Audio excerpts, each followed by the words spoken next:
È stato un anno importante perché abbiamo trovato la possibilità di fare da capofila ad un gruppo di specialisti che andavano in giro e che vanno in giro, gli ultimi controlli sono dell'altro ieri, che vanno in giro a controllare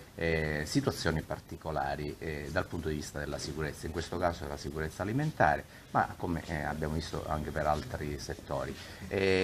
Capofila perché di questo gruppo fanno parte anche altri enti, dai Vigili del Fuoco all'Ufficio del Lavoro, all'INAIL, all'ASPE, sia la parte veterinaria che la parte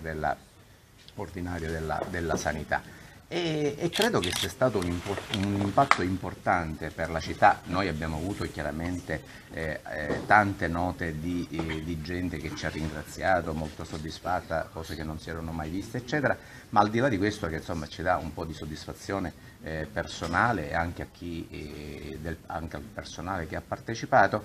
quello che noi volevamo, il messaggio che noi volevamo far passare è che la sicurezza non va vista soltanto come sicurezza contro la criminalità organizzata, contro anche reati predatori, ma di sicurezza si deve parlare anche quando attraversiamo